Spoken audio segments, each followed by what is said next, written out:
여러분 이 아침에 한번 먼저 생각해 보실까요? 오늘 예배 드리러 나올 때 처음 만난 사람에게 여러분이 어떤 표정을 지으셨나요? 생각나십니까? 혹시 여러분 지난 한 주간 무심코 지나친 이웃은 없는지요? 우리가 매일 마주치는 수많은 얼굴들, 그 속에 숨겨진 이야기들을 생각해 본 적 여러분 있으십니까? 여러분 상상 한번 해보십시오. 여러분의 따스한 미소 하나가 누군가의 하루를 밝게 만들 수 있다면, 또 한마디의 친절한 말이 누군가의 마음속 어둠을 걷어낼 수 있다면 여러분 얼마나 좋은 일이겠습니까? 우리는 종종 큰 변화를 만들기 위해 거창한 무언가가 필요하다고 생각합니다. 하지만 여러분, 진정한 변화, 세상을 아름답게 만드는 힘은 바로 우리 일상 속 작은 친절과 자비에서 시작되는 겁니다. 오늘 우리는 자비와 친절이라는 너무나 익숙해서 오히려 그 가치를 잊고 살았던 보물에 대해서 한번 생각해 보고자 합니다. 자비와 친절은 험난한 세상을 헤치며 살아가는 우리에게 꼭 필요한, 하지만 쉽게 잊고 지내는 소중한 가치이지요. 여러분, 친절, 자비가 무엇일까요? 그것은 부드러운 관심, 마음의 친절, 행동의 친절입니다. 누군가의 아픔을 보고도 지나치지 않고 그들의 상황을 이해하며 도움의 손길을 내미는 것 아닐까요? 혹시 여러분 이런 경험 있으십니까? 낯선 곳에 갔을 때 길을 잃어버렸어요. 어느 쪽으로 가야 되죠? 걸어가다가 그런데 한 사람이 뛰어옵니다. 이쪽 동네는요, 저기 가야 뷰가 좋고 거기 가면 사진 찍기가 좋습니다. 저기로 가세요 하지 않고 따라오세요 하면서 그렇게 여러분 안내를 받으신 적 있으십니까? 그때 여러분의 마음 어땠습니까? 여러분 또한 살다가 힘들 때 있죠. 어려울 때 있죠. 내가 너무 힘들 때요. 내가 너무 가슴이 부서지고 너무 매일매일 눈물을 흘리고 보낸 적 여러분 언제십니까? 그때 내 아는 친구라는 사람이 나에게 다가와서 위로의 따스한 말을 건넬 때, 바로 이러한 자비, 이러한 친절이 우리 삶에 선사하는 기적이지요. 여러분, 친절과 관련하여 제 마음에 가장 깊은 인상을 주는 성경 기록은 다윗이 사울의 손자이자 요나단의 아들인 무비보셋을 대하는 일입니다. 여러분, 고대 당시에 여러분 한번 생각해 보십시오. 중국이나 우리나라에 말이죠, 왕정이 바뀌면 여러분 어떻게 합니까? 그 왕을, 그 자리를 지키기 위해서 어떻게 합니까? 그 전에 있었던 그 왕들의 모든 그 집안을 어떻게 해요? 다 멸합니다. 다 죽이는 것이죠. 이전 왕의 집안 식구들을 모두 없애버리는 것이 일반적이었습니다. 그런데 사울과 요나단은 다윗이 죽은 것이 아니라 전장에서 그렇게 그들은 죽게 되었죠. 그런데 여러분, 사울의 아들 요나단에게는 다리를 저는 아들 하나가 있었는데 그 이름이 무비보셋입니다. 요나단이 죽었다는 소식을 듣습니다. 사울 왕이 죽었죠. 그때 그것이 이스라엘 왕궁에 전해지게 됩니다. 그때 요나단의 아들이고 사울의 손자인 무비보셋이 5살입니다. 왕정이 바뀌죠. 다윗이 드디어 이제 올라오게 됩니다. 그러면 사울은 다윗을 죽이려고 그렇게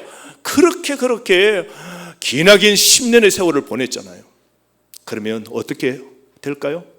그 사울의 집안, 그 자손 손주들 다 죽이리라 예상하고 하녀가 5살 무비보셋 요나단의 아들을 데리고 도망을 갑니다. 급하게 도망가다가 5살 아이를 떨어뜨리게 됩니다. 땅에 내동댕이 친 그 5살 아이가 다리가 그냥 꺾여지고 다리를 크게 손상을 당합니다. 이후에 무비보셋은 똑바로 걷지 못하고 다리를 절면서 보내게 됩니다.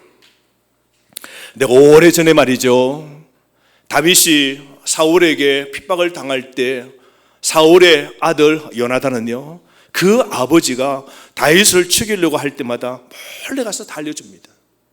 그래서 성경에 보면 친구 간의 우중이라고 말하면 다윗과 요나단입니다. 근데 여러분 착각하지 마십시오. 다윗과 요나단은 비슷한 동년배의 나이가 아닙니다. 요나단은 나이가 다윗보다 20살이 많아요. 20살 많은 요나단과 다윗이 친구처럼 그렇게 밀착된 관계로 보냈다는 것이죠. 그럴 때 도망가라고 요나단이 말할 때 이제는 영 결별하고 다시 보지 못합니다. 그때 다윗이 요나단에게 이렇게 말합니다. 당신의 은혜가 너무 고맙다고. 훗날 당신의 자손들은 내가 다 책임지겠다고 그때 약속한 게 있습니다. 사울왕이 죽고 난 다음에 다윗이 왕으로 등극되고 블레셋 나라를 무찌르고 나라를 넓히는 전쟁을 계속해서 벌이게 됩니다. 하나님의 은혜로 다윗은 성성장구하게 되고 왕위에 튼튼하게 그 자리를 계승하게 됩니다. 하지만 왕이 된 다윗 마음 한구석에는 아직도 끝나지 않은 일, 지켜야 할 약속이 있다는 것을 알고 있었습니다. 저는 여러분들이 사무엘하 9장 이 말씀을 시간 나실 때 꼭 한번 읽어보시라 그렇게 권하고 싶습니다. 그 9장 내용에 보면 다윗 왕이 모비보셋을 찾기 시작합니다. 나라의 적들을 다 무찌르고 난 다음 요나단의 아들 사울의 손자 모비보셋이 어디에 있는지 여러분 살기 위해서는 꽁꽁 숨어 있었겠죠. 찾아냅니다. 죽이려고 찾아낸 것이 아니고 어떻게요? 잘 챙겨주려고.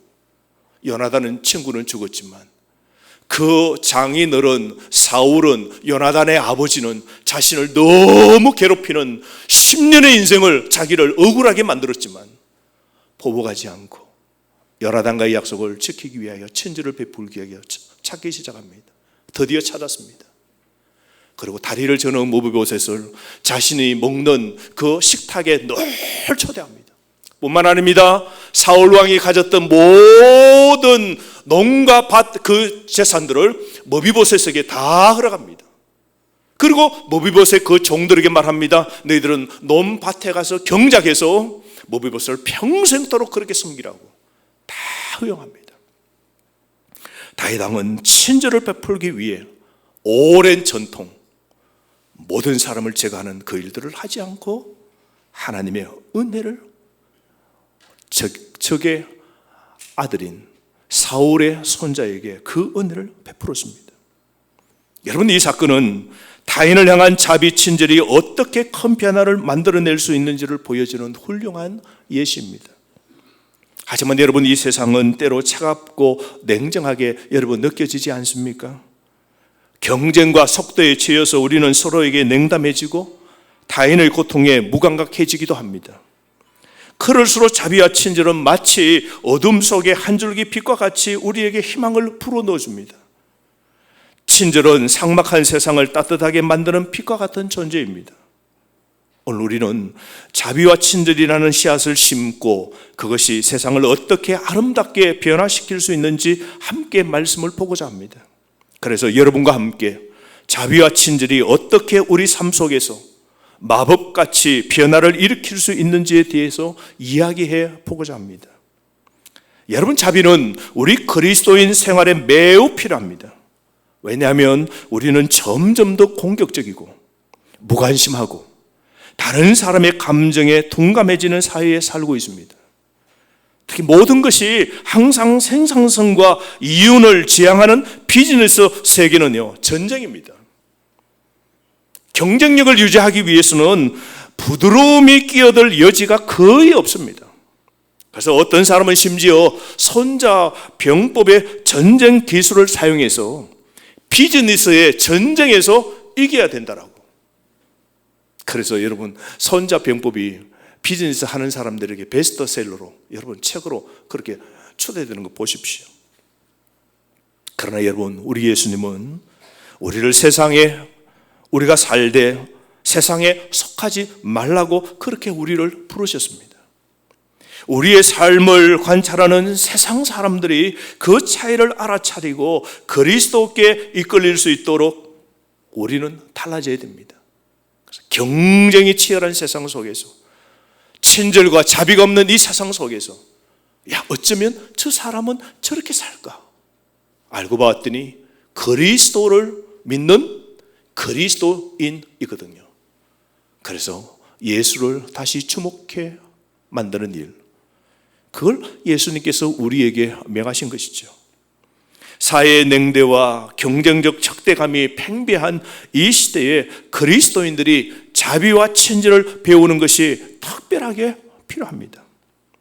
여러분 한번 생각해 보십시오.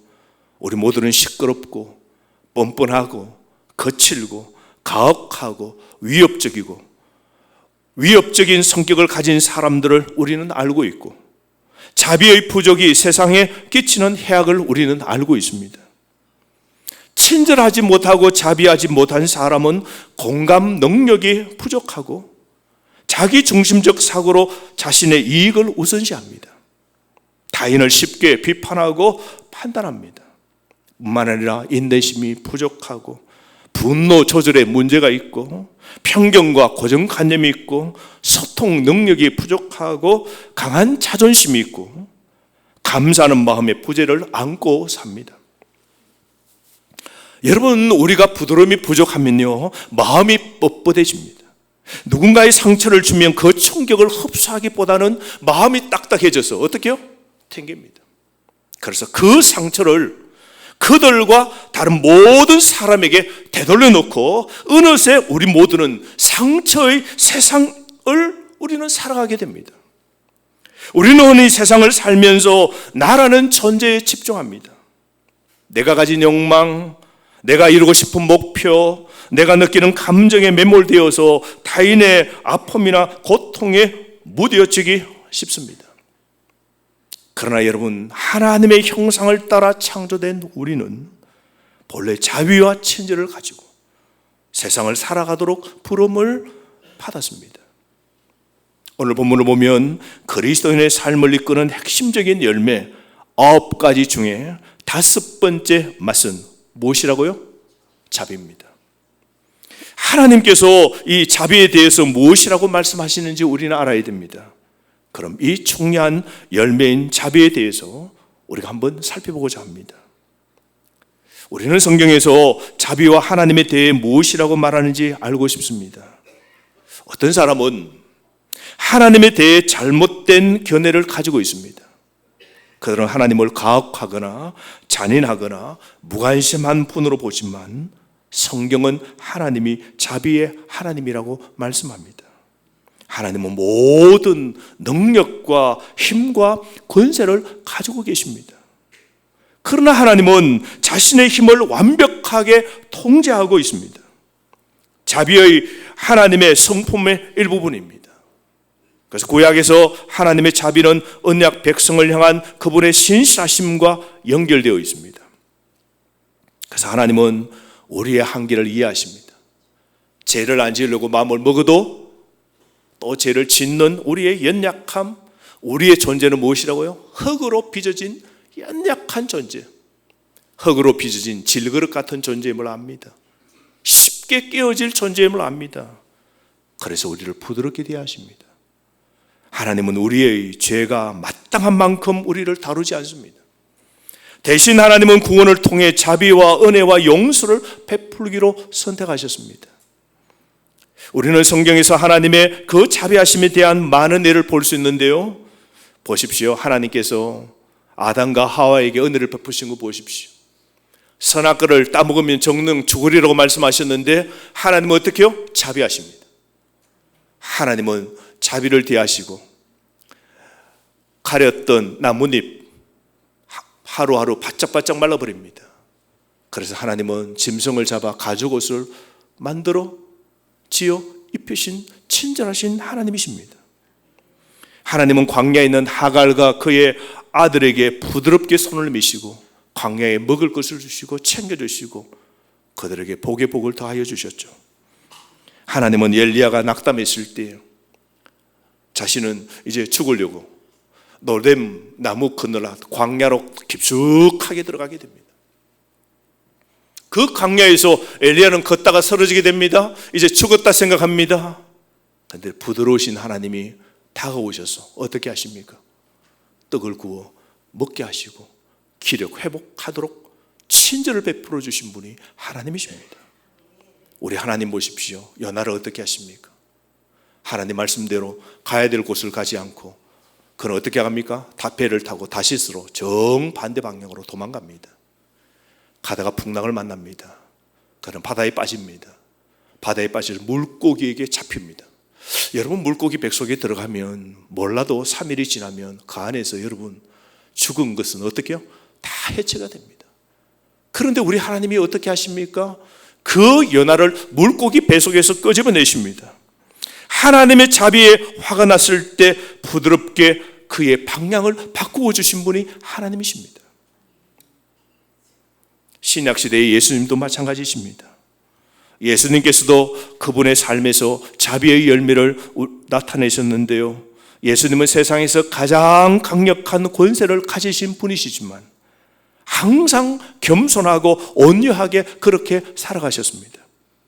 우리 예수님은 병든 자를 고쳐주셨고 굶주린 자를 먹여주셨고 나병 환자를 모든 사람이 피할 때 다가가셔서 그 병을 고쳐주셨고 무리들에게 낮밤 가르치시고 사람들과 함께 시간을 보내고 죄인들과 함께 먹으셨고 심지어 그분은 십자가에 못 박힌 사람들을 다 용서하셨습니다.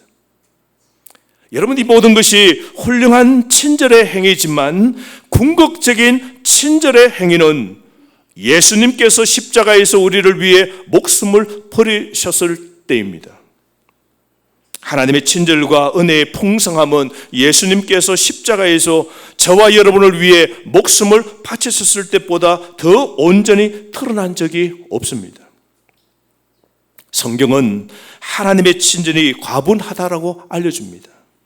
디도서 3장 4절 말씀에 그러나 우리 구주 하나님께서 크신 은혜와 사랑을 우리에게 베푸셔서 우리를 그런 죄악의 구렁텅이 속에서 구원해 주셨습니다.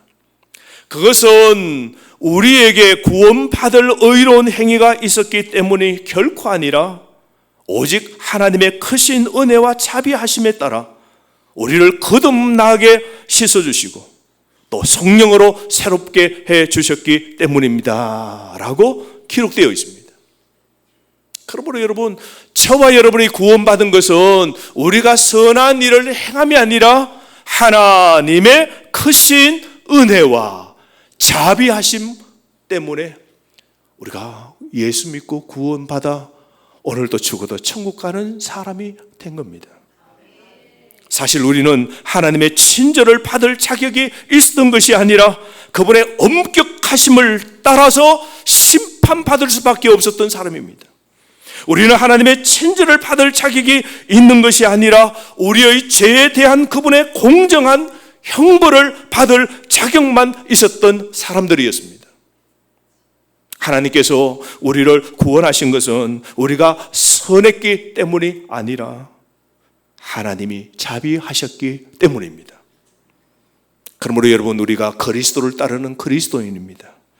우리는 예수님처럼 자비로워야 됩니다. 왜요? 하나님께서 저와 여러분에게 자비를 베풀어 주셨기 때문에 우리도 다른 사람들에게 자비와 친절을 베풀어야 될 의무가 있는 겁니다. 우리는 단순히 의무감 때문에 다른 사람들에게 친절하게 대해서는 안 됩니다.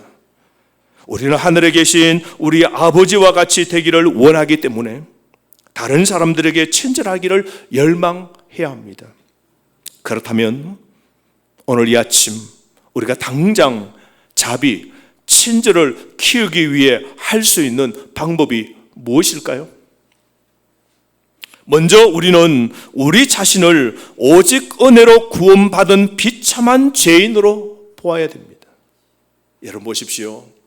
하나님께서 자비로 친절로 우리를 대해주시지 아니하셨더라면 우리는 지난주 죄 때문에 우리는 하나님께 매맞고 벌받고 우리는 또 힘들게 살게 될 겁니다.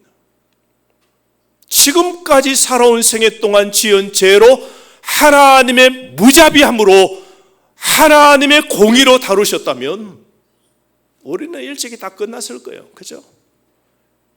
일찍이 우리는 세상을 다 마감했을 겁니다. 우리는 하나님께서 우리에게 얼마나 자비하시고 친절하시고 친절하게 그렇게 대하셨는지 깨달아야 되고, 우리가 정말로 벌을 받아 마땅한 우리의 죄를 하나님께서 다 용서해 주셨음을 우리는 깨달아야 됩니다. 우리가 지옥에서 영원한 죽음을 당해야 마땅함에도 불구하고 우리에게 영생과 천국의 거처를 주신 하나님은 얼마나 은혜로운 분이십니까? 우리가 멸망의 길로 계속 가도록 버려두시지 않으시고 오늘도 하나님과 동행하며 살 수 있는 특권을 주신 것, 여러분 얼마나 큰 축복입니까? 여러분 오늘도 하나님의 친절이 없었더라면 우리 모두는 이 신앙의 길, 진리의 길, 천국의 길 우리는 다 잃었을 겁니다. 하나님은 우리에게도 지난 한 주간 너무 친절하셨죠. 지난 한 주간 우리의 죄에 관해서도 아시면서도 하나님이 오늘도 친절하게 자비로 회개하도록 기회를 주셔서 우리가 오늘 이렇게 나와 예배 드리는 것 아니겠습니까? 그러므로 어찌 우리가 서로에게 우리가 친절하지 않을 수 있겠습니까? 우리가 얼마나 큰 하나님의 친절과 자비와 큰 용서를 받았는지, 그리고 우리가 얼마나 강렬하게 하나님의 사랑과 구원을 받았는지를 이해할 때 우리는 우리 주변의 사람들에게 동일한 용서, 동일한 사랑, 동일한 연민을 보이고 다른 사람들을 부드럽게 대할 수 있는 것이죠. 하나님이 나를 자비와 친절로 대해 주셨는데 나도 다른 사람 잘못한 거, 실수한 거, 나를 힘들게 한 것, 그걸 용서해 줄 수 있는 그런 마음, 그런 사람, 그렇게 우리는 대해야 되는 것이죠. 둘째로 여러분, 자비와 친절함을 기르는 다음 단계는 우리 주변 사람들의 생명을 매우 소중하고 가치 있는 것으로 여기도록 마음의 훈련을 하는 겁니다. 한번 상상해 보실까요? 만약에 여러분이 경주에 갔는데 그곳에서 특별한 기회인데 두껍게 닫혀있는 유리문을 열고 거기서 한 박물관에 있는 관장이 가장 희귀하고 가장 귀하고 그렇지만 끼어지기 쉬운 고려 청자를 내 손에 이렇게 딱 쥐어줬다고 합시다. 여러분 어떻겠습니까? 예? 떨려가지고 만약에 이걸 손에서 놓으면 어떻게 돼요? 바싹 끼어집니다. 그래서 조심해서 귀하게 그렇게 여러분 떨리는 마음으로 그렇게 여러분 그곳을 대하지 않겠습니까? 여러분들에게 손주가 태어났다 생각해 보십시다. 여러분들에게 첫 아기가 태어났다 생각해 봅시다. 여러분의 손에 첫 아기 간호사가 당신 아기입니다 라고 하면서 손에 탁 놓아줍니다. 거친 아버지가 곧 태어난 아이를 탁 안을 때, 손주를 안을 때 여러분 그 손을 어떻게 해야 되죠? 귀하게, 조심하게. 감이 없죠? 세게 쥐면 이게 또 그러고 너무 또 힘을 빼면 어떻게 해요? 놓을까 싶어서 조심조심 그렇게 다루지 않겠습니까? 그렇다면 여러분 우리 주변의 사람 생명은 얼마나 소중하겠습니까? 모든 사람은 하나님의 형상대로 창조되었기 때문에 모든 사람은 값을 매길 수 없는 가치가 다 있는 것입니다. 여러분 오늘도 이 자리에 앉아있는 한 분 한 분 한 분 모두 하나님으로부터 생명과 건강과 양식을 얻는데 하나님께서 모든 사람을 귀중하게 여기신다면 모두를 귀하게 여겨야 하는 것입니다. 우리가 대하는 사람들을 소중히 여기지 않는다면 하나님을 모욕하는 것이 될 것입니다. 하나님 우리에게 고려 청자보다 태어난 생명의 아이처럼 귀하게 다루라고 오늘 우리에게 옆에 보십시오. 내 옆에 이분을, 내 옆에 내 아내를, 내 옆에 내 남편을 하나님이 두신 겁니다. 그러므로 우리 주변의 사람의 가치를 인식하고 우리가 만나는 모든 사람들, 지금 만나고 있는 사람, 우리 공동체, 우리 교회 성도들, 그 모든 사람을 우리의 관심을 받을 만한 특별한 사람으로 여기는 법을 우리는 배워야 됩니다. 우리 주변에는 친절과 자비를 필요로 하는 사람들이 많습니다. 아파서 지금 또 예배 드리고 싶지만 몸이 아파 이제 연로하고 기력의 회복이 없어서 집에서 예배 드리는 성도도 있습니다. 아십니까? 몸은 지금 또 힘들고 어렵지만 그래도 이 주일 빼놓을 수 없어서 오늘 또 그 아픈 몸을 또 회복되지 못한 몸을 안고 오늘 이 자리에 예배 드리는 성도님도 계십니다. 아십니까? 어떤 사람은 가정과 사업과 또 가정 속에 자녀의 문제로 힘들어하고 어려워하면서 오늘을 사는 성도가 내 옆에 있음을 아십니까? 오늘 시대 보면 외로운 사람, 소외된 사람, 가슴이 아파하는 사람, 참 다양한 사람들이 많습니다. 그들은 우리의 친절, 우리의 자비를 기다리고 있습니다. 여러분, 오늘부터 내 주변에 어려운 사람들에게 관심을 가지시고 그들을 돕기 위해 작은 노력부터 시작해보는 것 어떨까요? 힘든 사람을 위해서 기도하거나 따뜻한 말 한마디 건네는 것 모두 자비를 실천하는 여러분 좋은 방법입니다. 친절은 작은 행동에서 시작됩니다. 여러분이 내려가시다가 엘리베이터에 연세 드신 분이 계시면 먼저 가서 엘리베이터를 탁 누르고 문을 착 열어주는 것. 이 동산 위에 가장 가까운 동산에는 우리 연로하신 분들, 힘드신 분, 우리 장애우들이 가장 먼저 이 공간, 이 앞자리까지 차를 댈 수 있도록 내가 배려해 주는 것.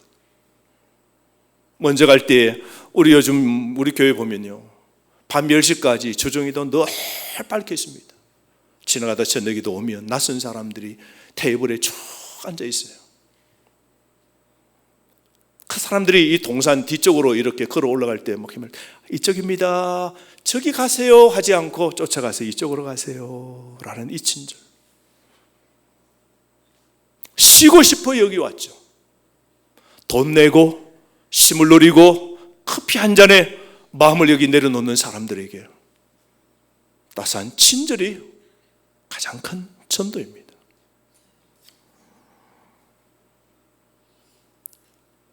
오늘부터 작은 친절을 베풀어 교회와 세상을 더 따뜻하게 만들어 보는 것 어떻습니까?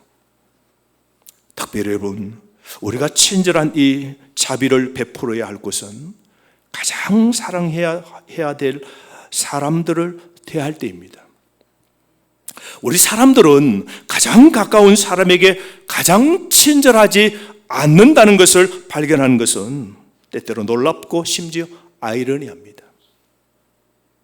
우리 부모에게 어떻게 해야 되죠? 친절해야 됩니다. 우리 가족에게 친절해야 됩니다. 우리 아내에게, 우리 남편에게, 우리 자녀에게 친절해야 됩니다. 밖에서는 엄청나게 친절하면서 세상에 저런 남자 없다 그러고 저런 여자 없다 그러고 야 한번 살아나 봤으면 하는 칭찬을 받는 사람이 부모에게,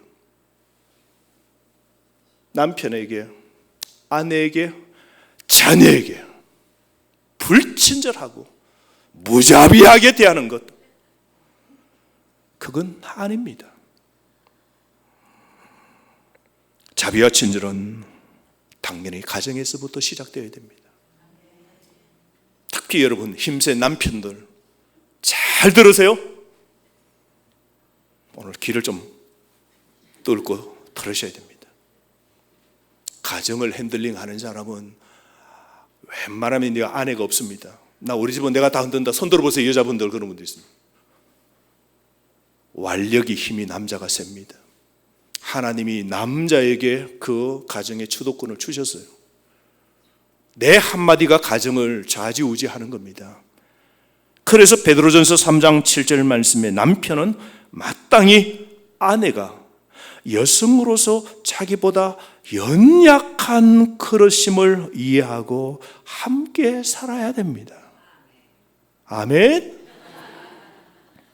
그리고 영원한 생명을 함께 누릴 반려자로 알고 존중하라라고 했습니다. 여러분이 무슨 말씀인지 알 겁니다. 가정에서나 교회에서나 가까이 있는 사람 친절하십시오. 자비가 있어야 됩니다. 1년 전에, 5년 전에, 10년 전에, 20년 전에, 30년 전에 지나간 과거를 꺼올리지 마시고 하나님이 날 친절하게 자비로 대해주셨다면, 용서해 주셨다면 과거의 어떤 문제도 잊어버리고 과거를 넘고 친절로 대하셔요. 하나님의 은혜가 우리 심령 속에 채워지게 됩니다. 여러분, 자비는 다른 사람을 존중하고 존엄하게 대하는 친절입니다. 도움이 필요한 사람에게 동정심을 보이고 좋은 이웃, 좋은 성도들이 서로 되어주시고 다른 사람을 우리 자신처럼 사랑하는 것입니다. 예수님께서 그분의 이름을 주장하는 우리 각자에게 주신 명령이 있습니다.